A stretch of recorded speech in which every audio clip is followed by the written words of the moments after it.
Olá, hoje é dia 25 de novembro de 2020, está começando mais uma noite de oração e de maneira muito especial, hoje nós vamos falar sobre o primeiro artigo do Credo Apostólico para entendermos quem é Deus Pai, Criador de todas as coisas. O primeiro artigo, ou a primeira parte do Credo Apostólico diz assim: creio em Deus Pai Todo-Poderoso, Criador do céu e da terra. O que significa isso na prática, nós dizermos, se alguém nos pergunta, você crê em quem?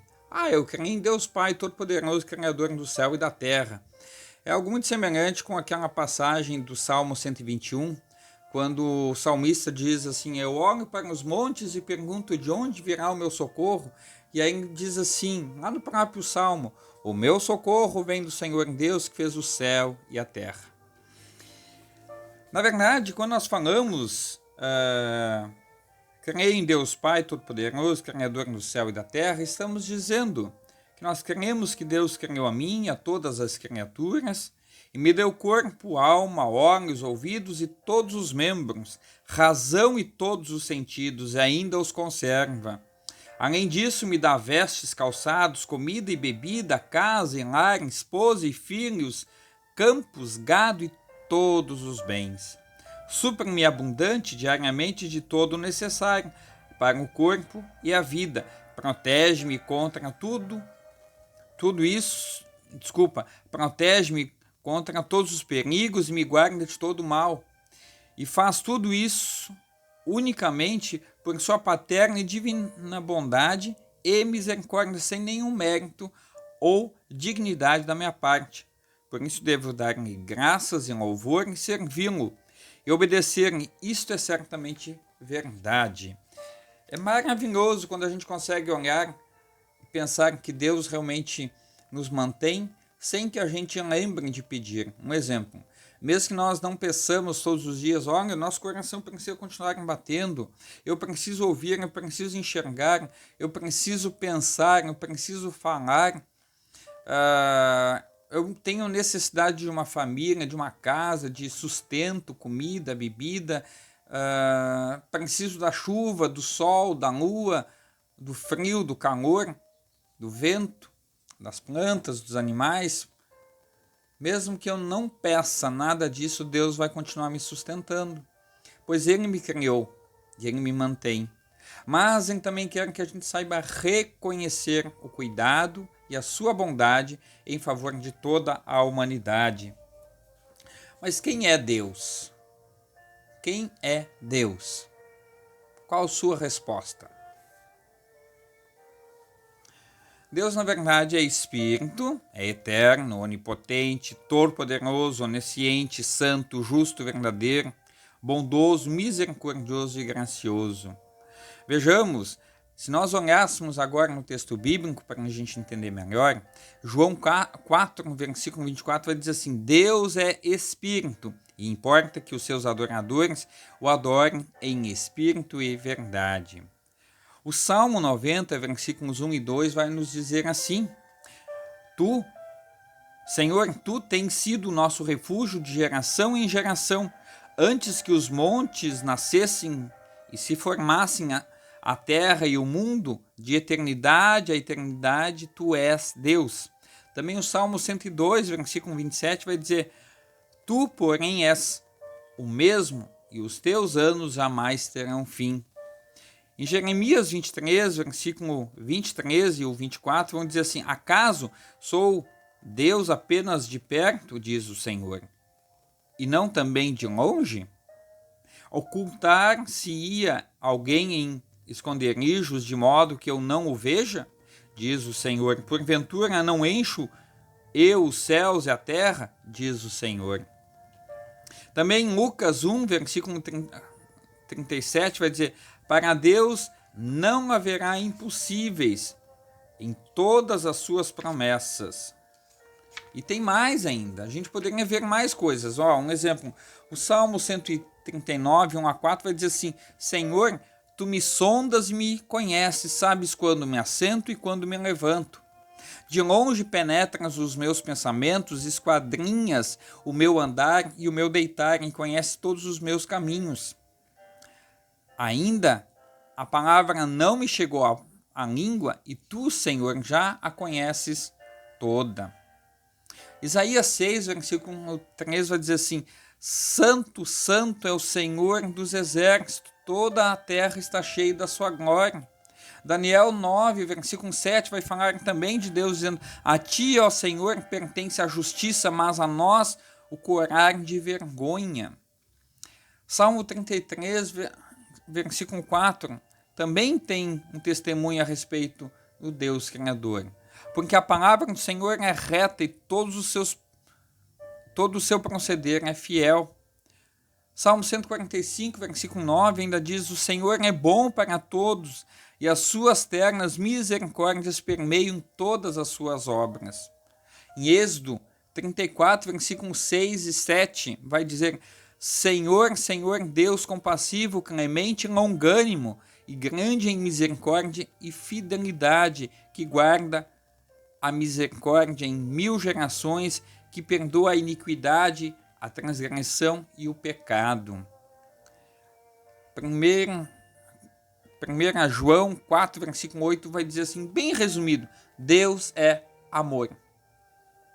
Romanos 1, versículo 19 e 20 vai dizer assim: O que de Deus se pode conhecer é manifesto entre eles, porque Deus lhes manifestou, porque os atributos invisíveis de Deus, assim o seu eterno poder, como também a sua própria divindade, claramente se reconhecem desde o princípio do mundo, sendo percebidos por meio das coisas que foram criadas, tais homens são, por isso, indesculpáveis.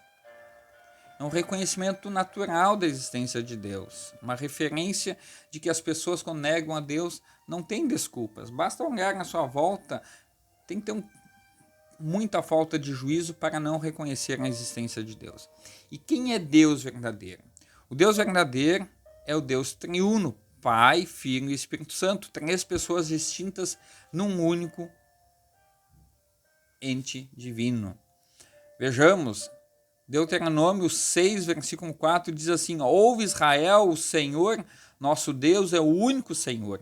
Mateus 28, 19, Jesus vai dizer: Ide fazei discípulos de todas as nações, batizando-os em nome do Pai, do Filho e do Espírito Santo. Em segunda carta de Paulo aos Coríntios, capítulo 13, versículo 13, diz assim: A graça do Senhor Jesus Cristo e o amor de Deus e a comunhão do Espírito Santo sejam com todos vós. Números 6, versículo 24 a 26 vai dizer assim: O Senhor te abençoe e te guarde, o Senhor faça resplandecer sobre ti e tenha misericórdia de ti, o Senhor sobre ti levante o seu rosto e te dê a paz. E agora, como nós podemos distinguir essas pessoas divinas uma das outras? Vejamos uma explicação dada de maneira muito sábia no Catecismo Menor, vai dizer assim: o Pai gerou o Filho desde a eternidade, o Filho gerado ou nasceu do Pai desde a eternidade. O Espírito Santo procede do Pai e do Filho desde a eternidade. Ao Pai é atribuído especialmente a obra da criação, ao Filho a obra da redenção, ao Espírito Santo a obra da santificação. Cada uma das pessoas da Santíssima Trindade tem uma função específica para a obra da criação, salvação e redenção, para que tenhamos comunhão com a Santíssima Trindade. Salmo 2, versículo 7 diz assim: Tu és meu filho, eu hoje te gerei. O Evangelho de João 15, 26 vai dizer assim: Quando, porém, vier um Consolador, que eu vos enviarei da parte do Pai, o Espírito da verdade, que dele procede, esse dará testemunho de mim. E realmente isso é um fato, é interessante essa passagem, porque eu sempre olho na perspectiva dos discípulos, né?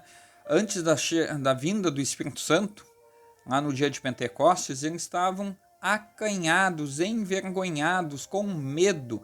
Mas quando vem o Espírito Santo, eles não têm medo, eles saem e pregam o Evangelho, porque eles aí têm clareza, é como se saísse uma cortina dos olhos e o coração não tivesse mais dúvidas quem é Jesus Cristo.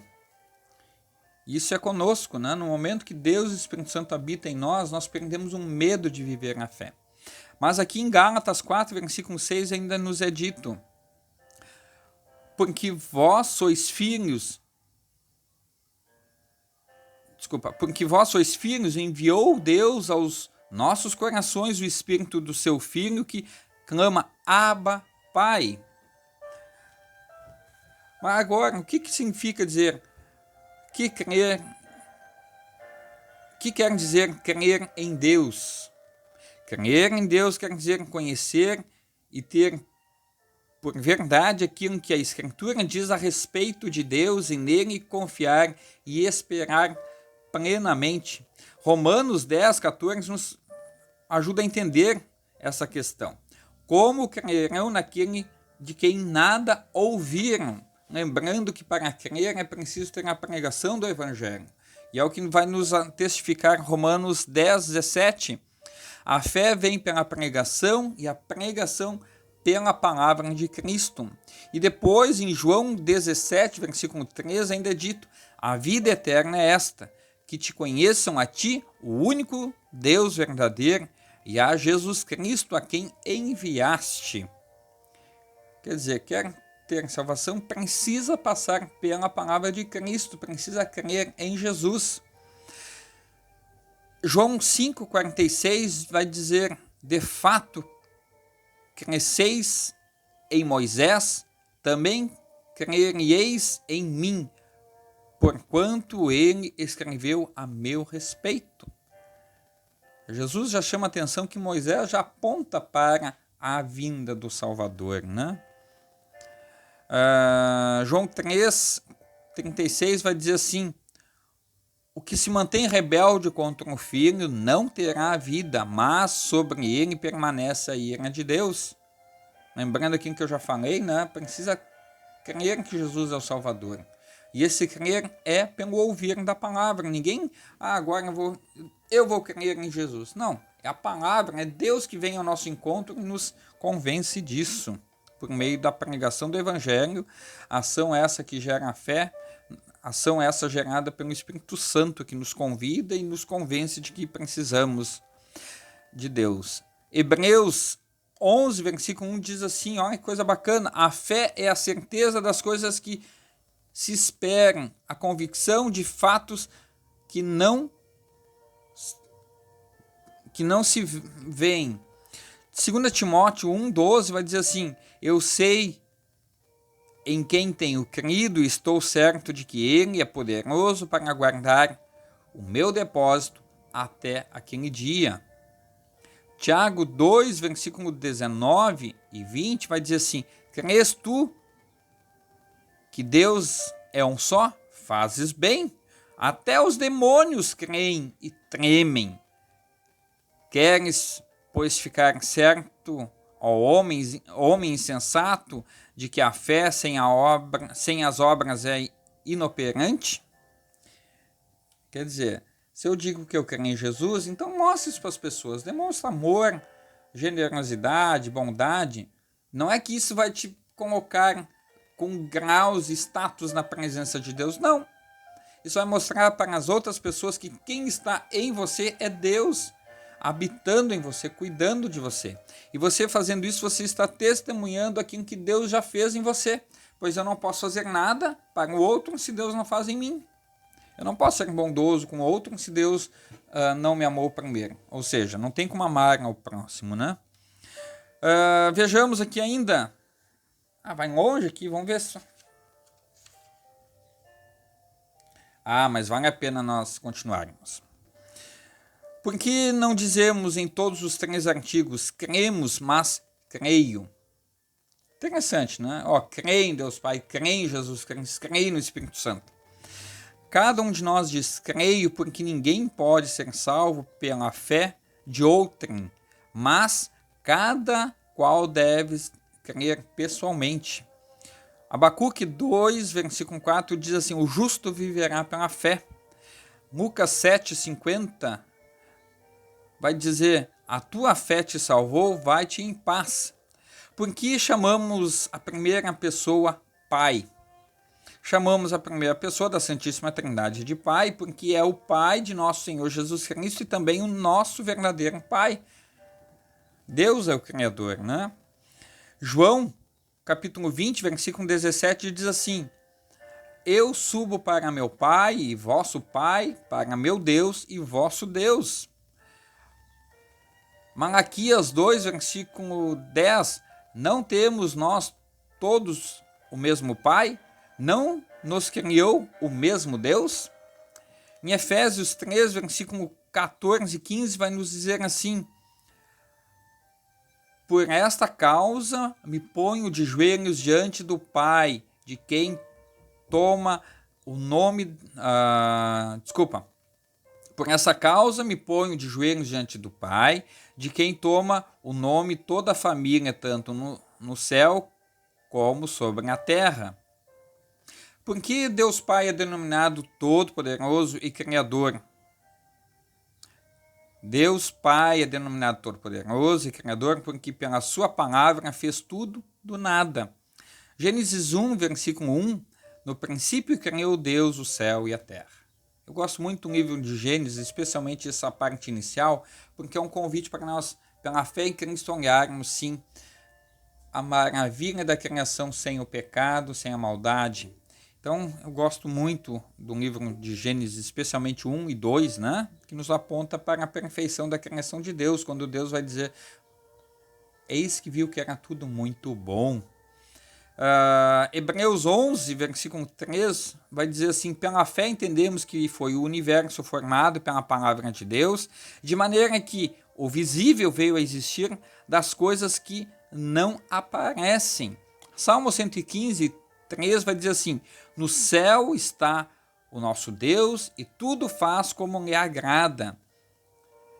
O que queremos dizer com o céu e a terra? Com o céu e a terra entendemos todas as criaturas, tanto as visíveis como as invisíveis. Colossenses 1,16 diz assim: nele foram criadas todas as coisas nos céus e sobre a terra, as visíveis e as invisíveis. Quais são as principais criaturas invisíveis? Uau! Entre as principais criaturas invisíveis são os anjos. Sim, os anjos foram criados por Deus. Uma questão importante: sabe o que significa a palavra anjo? Ela significa mensageiro. Deus usou frequentemente anjos para anunciar importantes eventos na história da salvação. O nascimento de João Batista foi anunciado por um anjo, o nascimento de Jesus foi anunciado por um anjo, a ressurreição de Jesus, um anjo estava lá para dizer: olha, ele não está mais aqui. A ascensão, quando Jesus então sobe aos céus, e a segunda vinda de Jesus, um anjo que está lá dizendo: olha, ele vai voltar do jeito que vocês o viram subir. Quantas espécies de anjo existem então? Há duas espécies de anjos, bons e maus. Quem são os anjos bons? Os anjos bons são anjos e poderosos espíritos já confirmados na bem-aventurança, que louvam a Deus, cumprem as suas ordens e servem a nós, homens. Hebreus 1,14 vai dizer assim: não são todos esses espíritos ministradores enviados para serviço a favor dos que hão de herdar a salvação? Do mesmo modo, Mateus 25, versículo 31, vai dizer assim: quando vier o Filho do Homem na sua majestade e todos os anjos com ele, então se assentará no trono da sua glória.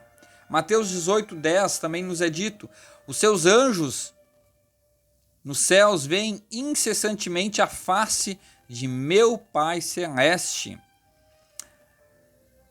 Salmo 103, versículo 20 e 21 também nos chama atenção: bendizei ao Senhor todos os seus anjos valorosos em poder, que executais as ordens e lhe obedeceis a palavra, bendizei ao Senhor todos os seus exércitos, vós, ministros seus, que fazeis a sua vontade. Vou tomar um gole d'água aqui.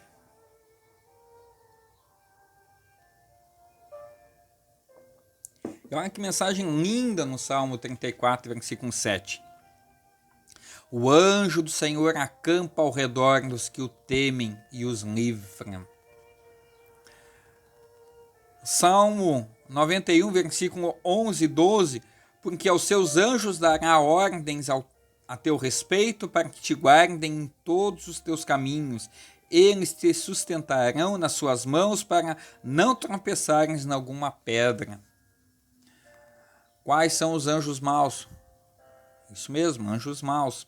Os anjos maus são espíritos que apostataram, ou quer dizer, se rebelaram contra Deus, foram eternamente rejeitados, sendo inimigos jurados de Deus e dos homens, procurando aniquilar a obra de Deus. Em Judas, versículo 6, aos anjos, os que não guardaram o seu estado original, mas abandonaram o seu próprio domicílio, ele tem guardado sob trevas em algemas eternas para juízo do grande dia. Efésios 6, versículo 12. A nossa luta não é contra o sangue e a carne, e sim contra os principados e potestades, contra os dominadores deste mundo tenebroso, contra as forças espirituais do mal nas regiões celestes. João 8, versículo 44 vai dizer assim: o diabo foi homicida desde o princípio e jamais se firmou na verdade, porque nele não há verdade. Quando ele profere a mentira, fala do que lhe é próprio, porque é mentiroso e pai da mentira. Olha que coisa interessante, quando alguém mente, está publicamente dizendo assim: eu rejeito as obras de Deus e abraço-me às obras de Satanás. Pois o próprio texto diz assim, que o diabo é o pai da mentira. Cuidado aí, gente. Vale a pena falar a verdade sempre. Falar a verdade sempre tem consequências positivas. Mentir, você nunca mais vai ter paz enquanto mentir. Pode ter certeza disso. 1 Pedro 5, versículo 8 e 9 diz assim: sede sóbrios e vigilantes, o diabo, vosso adversário, anda em derredor como um leão que ruge procurando alguém para devorar. Resistir-lhe firmes na fé. E é importante uma coisa a destacar: o diabo era um anjo lindo, um anjo muito bonito, mas achou-se no direito de exigir se considerar um Deus, então foi excluído da presença de Deus e nunca mais teve chance de retorno, pois não era essa a sua intenção. Pelo contrário, ele queria desde o princípio destruir as obras do Deus Altíssimo. Vejamos. Qual é a principal entre as criaturas visíveis? A principal entre as criaturas visíveis é o ser humano. Porque o próprio Deus lhe formou o corpo, dando-lhe uma alma racional, e especialmente porque o criou à sua imagem e semelhança, como nos vai dizer Gênesis 1, versículo 26, Falando nisso, aqui ainda vai ser citado o texto. Gênesis 2,7 diz assim: então formou o Senhor Deus ao homem do pó da terra, e lhe soprou nas narinas o fôlego de vida, e o homem passou a ser alma vivente. Do mesmo modo, em Gênesis 1, versículo 26 e 28, vai dizer assim, Resumindo. Deus criou, pois, o homem à sua imagem, a imagem de Deus o criou, homem e mulher os criou. Chamando a atenção, imagem de Deus, perfeição, justiça, retidão e assim por diante. Não forma física. Em que consiste a imagem divina? A imagem divina do homem consiste em bem-aventurado conhecimento de Deus e em perfeita justiça e santidade. Está aí a explicação. Em Colossenses 3, versículo 10, diz assim: Vós vos revestistes do novo homem que se refaz para o pleno conhecimento, segundo a imagem daquele que o criou. Em Efésios 4, versículo 24, ainda é dito que vos revistais do novo homem, criado segundo Deus em justiça e retidão, procedentes da verdade. Quem é esse novo homem? Cristo. Que Cristo nos revista da sua graça, da sua bondade. Ainda possuímos essa imagem divina? E agora? A imagem divina perdeu-se pelo pecado de Adão. É, na verdade, renovada rudimentarmente nos crentes, mas só restabelecida plenamente na vida eterna. Em Gênesis 5, versículo 3, diz assim: Adão gerou um filho à sua semelhança, conforme a sua imagem, e lhe chamou Sete. Salmo 17, versículo 15, nos é dito: Eu, porém, na justiça contemplarei a tua face, quando acordar, eu me satisfarei com a tua presença. Então, que confessas também, especialmente com a explicação do primeiro artigo, quando diz, olha, creio que Deus criou a mim, a todas as criaturas e assim por diante. Quando nós falamos, creio que Deus me criou a mim, a todas as criaturas e me deu corpo, alma, olhos, ouvidos, e todos os membros, razão e todos os sentidos. No Salmo 139, versículo 14, nós temos uma boa explicação para a gente entender isso melhor. Graças te dou, visto que, por modo assombrosamente maravilhoso, me formaste. As tuas mãos são admiráveis e a minha alma o sabe muito bem. Por que faz Deus ainda sempre contigo e com todas as criaturas? Quer dizer, o que Deus nos faz? Deus sustenta e governa a mim e a todas as criaturas. É interessante a gente pensar, porque muitas pessoas, não, mas eu faço o que eu bem quero, eu sou livre para fazer e decidir a minha vida. Sim, mas não te esqueça que a última palavra na tua vida vem de Deus. Quer confirmar isso? Não está aqui citado, mas dá uma olhada lá em Provérbios 16, versículo 1. Lá é dito com todas as letras. O homem pode fazer seus planos, mas Deus é quem dá a última palavra. Está dito aí, ó. Atos 17, então, falando sobre o cuidado de Deus. Atos 17, versículo 27 e 28, vai dizer: Deus não está longe de cada um de nós, pois nele vivemos e nos movemos e existimos. Em Hebreus 1:3 diz: seu Filho está sustentando todas as coisas pela palavra do seu poder.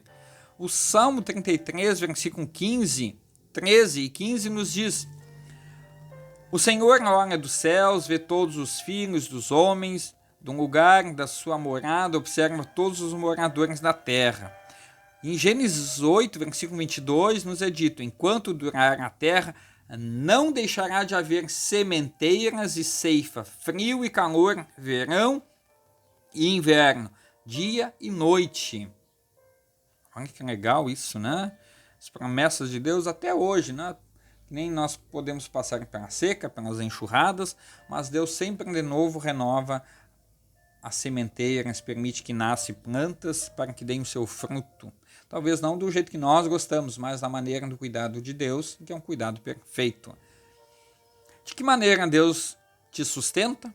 Deus me dá vestes, calçados, comida, bebida, casa, lar, esposa, filhos, campos, gado e todos os bens. Supra-me abundante diariamente de todo o necessário para o corpo e a vida. No Salmo 145, versículo 15 e 16, nós lemos: em ti esperam os olhos de todos, e tu a seu tempo lhes dá o alimento. Abre a mão e satisfazes de benevolência todo vivente. Deixa eu ver aqui, acho que não vai ser citado, mas ainda aproveitando aqui sobre o sustento, olha o que diz lá em Mateus capítulo 6, versículo 22 ao 34, quando vai dizer assim, os pássaros não semeiam, não plantam, não guardam em depósito, e mesmo assim Deus lhes dá de comer todos os dias, dando o alimento, né? Ou a palavra de Deus não volta vazia, sem que realize, assim como a planta que dá sua semente, e por aí vai. Vejamos aqui. 1 Pedro 5, versículo 7. Lançai sobre ele toda a vossa ansiedade, porque ele tem cuidado de vós. Olha que versículo confortador, convite para que a gente espere no Senhor. De que maneira Deus te governa, então? Deus me governa contra todos... Deus me protege contra todos os perigos e me guarda de todo o mal. E Mateus capítulo 10, versículo 29 a 30, diz assim: não se vendem 2 pardais por um asse? Asse era uma moeda local.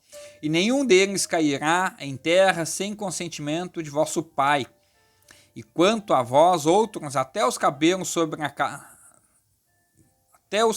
todos da cabeça estão contados. Aos poucos vão caindo, né? Mas tá aí. Os teus também. Se os teus já caíram, pode saber que Deus sabia certinho cada dia que cada um deles ia caindo. Salmo 91, versículo 10 ainda nos diz: nenhum mal te sucederá, praga nenhuma chegará à tua tenda. Por isso que é melhor a gente confiar em Deus. Dizer assim: Deus, aqui estou, dependo de ti e faça-se a tua vontade na minha vida. Com certeza você vai ter dias bem mais sossegados, coração mais em paz.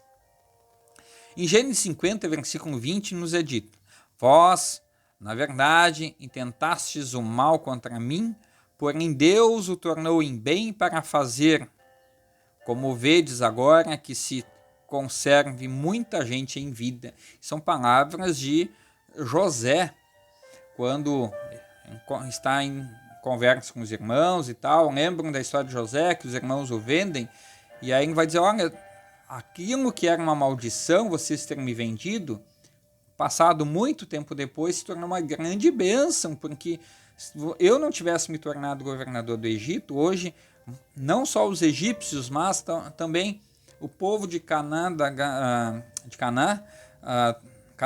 a terra prometida lá para os patriarcas, também teriam morrido de fome, inclusive a família de Jacó. Então aquilo que era uma maldição, Deus transformou em bênção. Salmo 37, versículo 5, é um texto delicioso de se ouvir. Diz assim: entrega o teu caminho ao Senhor, confia nele e o mais ele fará. E por que Deus faz tudo isso? Por quê? Deus faz tudo isso unicamente por sua paterna e divina bondade e misericórdia, sem nenhum mérito ou dignidade da minha parte. Quer dizer, não é merecimento meu. Deus faz isso porque ele é bom. Deus é amor e misericordiosamente sustenta todas as suas criaturas. Salmo 103, versículo 13, nos é dito: como um pai se compadece de seus filhos, assim o Senhor se compadece dos que o temem. Do mesmo modo, em Gênesis 32, versículo 10, diz assim: sou indigno de todas as misericórdias e de toda a fidelidade que tens usado para com teu servo. Gente, se a gente for sincero, a gente também vai dizer: sou indigno de qualquer coisa, até mesmo de estar vivo. Não mereço nada disso, só tenho praticado mal por natureza própria, mas Deus age em nós, nos mantém para que a gente possa dizer: Deus, obrigado por tudo e permita que eu mude de vida, e a partir de agora eu quero fazer com que as outras pessoas que ainda não te conhecem venham a te conhecer, tá? Fica a dica. Vejamos: que deves por tudo isso ao Pai Celeste? Como é que tu vai pagar por tudo isso? Apenas, olha que recomendação maravilhosa: devo dar graças e louvor ao Pai Celeste, servi-lo e obedecer-lhe. Na verdade, eu não tenho que pagar nada, apenas agradecer, porque eu não tenho como pagar algo que provém de Deus, tá? Então, eu devo sim agradecer por tudo. Olha o que nos diz o Salmo 118, versículo 1. Rendei graças ao Senhor, porque Ele é bom, porque a sua misericórdia dura para sempre. Vou repetir: rendei graças ao Senhor, porque Ele é bom, porque a sua misericórdia dura para sempre. Salmo 116, versículo 12, diz assim: que trarei ao Senhor por todos os seus benefícios para comigo? O salmista pergunta: o que eu vou dar a Deus por tudo que ele faz comigo? Se tudo quanto tem no mundo já é de Deus. Então fica a dica: agradeça por tudo, reconheça a mão bondosa de Deus agindo na sua vida, tá bom? E que dizes em conclusão, vistes creres firmemente tudo isso? Isto é certamente verdade. Martinho Lutero fez a explicação,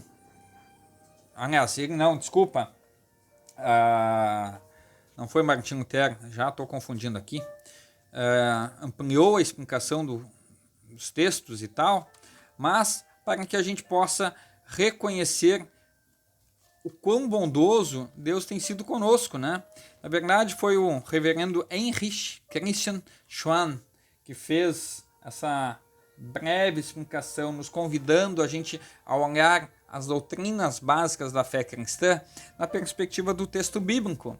E é por isso que nós já tínhamos feito lá nos mandamentos, lendo um texto bíblico e aplicando ele no nosso dia a dia. Tá legal, gente? E não perca, na próxima semana fica o convite para nós estudarmos o segundo artigo que fala da pessoa de Cristo Jesus. E tem bastante coisa legal a respeito de quem é Jesus Cristo. Fica conosco, nos acompanhe e juntos nós vamos crescer na palavra de Deus. Tem alguma dúvida? Entre em contato com o pastor. E agora nós vamos falar com Deus em oração. Deixe-me ver aqui se alguém por acaso mandou algum pedido de oração. Às vezes eu acho que os nossos irmãos ou têm vergonha e tal, mas, gente, falar com Deus, apresentar seus pedidos, suas necessidades não é feio. É maravilhoso a gente reconhecer a bondade de Deus. Tá bom, gente? Oremos então. Onipotente Deus, Pai Todo-Poderoso, obrigado por tua palavra, por todas as coisas que tu fizeste por meio da tua vontade. Obrigado pela criação, pela nossa existência, por todas as criaturas, pela natureza, também pela nossa existência. Que fomos e somos a coroação da tua criação. E te pedimos, ó Senhor Jesus, tenha compaixão de nós, pois não sabemos reconhecer e te louvar por tudo isso. Mas, se for na tua graça, permita-nos te louvar, te enaltecer por todas as bênçãos concedidas. Ainda te pedimos, ó Senhor Jesus, em favor da tua igreja espalhada no mundo, para que os cristãos possam viver, anunciar, proclamar o teu amor e anunciando para todas as pessoas o teu cuidado e as tuas bênçãos. Guarda, ó Senhor Jesus, o nosso país, livra-nos de maus governantes, mas dê-nos bons governantes, que eles façam a tua vontade. Mas se persistirem no erro, achando que podem fazer governos ou governar para si mesmos, que a tua justiça se complete e se realize sim a tua vontade, não a dos seres humanos. Senhor, pedimos em favor da tua igreja no Brasil, de maneira especial a Igreja Evangélica Luterana do Brasil, dos seus pastores, dos seus líderes, da direção nacional e de todos os compromissos. Ela que tem grandes desafios pela frente, pois queremos pregar Cristo para todos, anunciar a tua salvação e assim muitas pessoas sejam salvas. Dê-nos a ousadia, o desprendimento, a coragem de sairmos e falar de ti para todas as pessoas. Não somente com palavras, mas com gestos, com honradez, com dignidade e sinceridade no coração, reconhecendo que a nossa vida é guiada por ti. Senhor Jesus, nas tuas mãos todos nós estamos e assim nós reconhecemos o teu grandioso amor. Ensinai-nos, ó Pai, a buscar em ti toda a ajuda necessária para vivermos bem. Ainda te pedimos, ó Senhor Jesus, permita-nos em ti vivermos todos os dias da nossa vida, reconhecendo todas as bênçãos derramadas sobre nós. E queremos te pedir, ó Senhor Jesus, guarda, protege o teu povo, da congregação São Lucas, da congregação Cristo para Todos, para que os irmãos na fé sejam guardados e abençoados por ti. E que saibamos reconhecer toda a tua graça e misericórdia. Ilumina-nos para que sejamos luzeiros aonde nós estivermos e proclamemos a salvação que provém de Ti. Senhor Jesus, Te agradecemos pela vida de todos os aniversariantes desta semana, dos de hoje, da semana que transcorre, e nós Te louvamos por tudo isso. Guarda-nos também para que no final de semana, quando tivermos o nosso momento de culto, de adoração, sejamos nós guardados, protegidos por Ti. Ainda Te pedimos em favor das pessoas que estão lutando contra a pandemia, ser bondoso para com as pessoas que estão infectadas, permita-lhes o reestabelecimento da sua saúde e o convívio nos seus lares, com seus familiares, seus amigos. Em Teu nome, Jesus, nós assim oramos e em Ti nós confiamos. Amém. Pai nosso que estás no céu, santificado seja o Teu nome. Venha o Teu reino. Seja feita a Tua vontade, assim na terra como no céu. O pão nosso de cada dia nos dá hoje. E perdoa-nos as nossas dívidas, assim como nós também perdoamos aos nossos devedores. Não nos deixes cair em tentação, mas livra-nos do mal, pois Teu é o reino, o poder e a glória para sempre. Amém. Vamos confessar a nossa fé com as palavras do Credo Apostólico, dizendo: creio em Deus Pai Todo-Poderoso, Criador do céu e da terra, e em Jesus Cristo, seu único Filho, nosso Senhor, o qual foi concebido pelo Espírito Santo, nasceu da Virgem Maria, padeceu sob Pôncio Pilatos, foi crucificado, morto e sepultado, desceu ao inferno, no terceiro dia ressuscitou dos mortos, subiu ao céu e está sentado à direita de Deus Pai Todo-Poderoso, donde há de vir a julgar os vivos e os mortos. Creio no Espírito Santo, na Santa Igreja Cristã, a comunhão dos santos, na remissão dos pecados, na ressurreição da carne e na vida eterna. Amém. Vamos orar a oração da bênção em conjunto?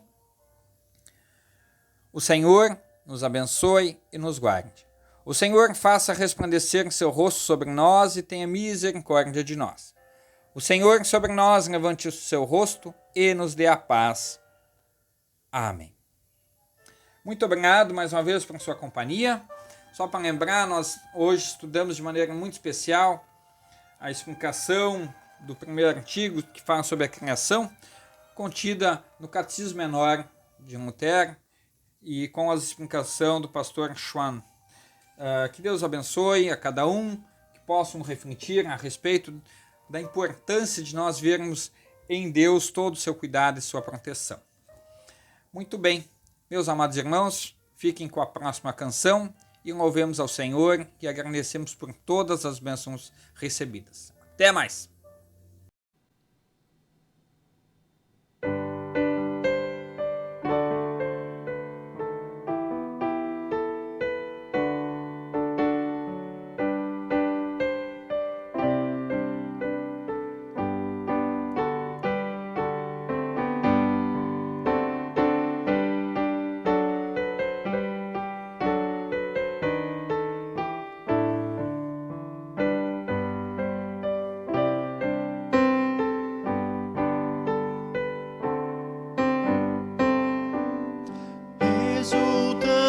Te adoramos, Deus da glória, Deus do amor.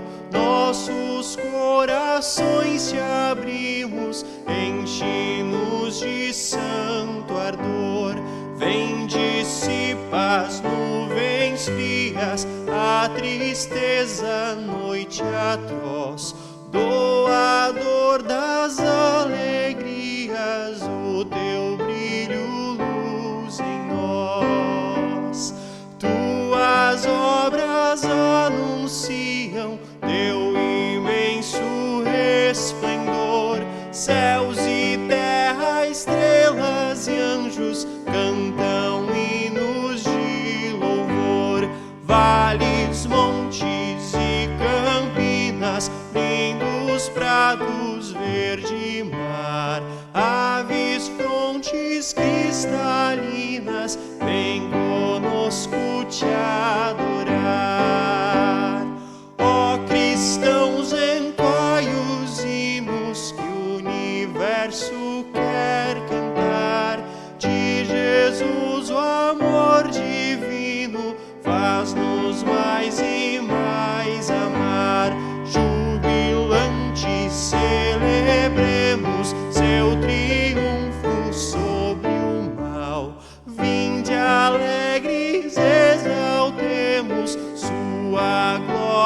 celestial.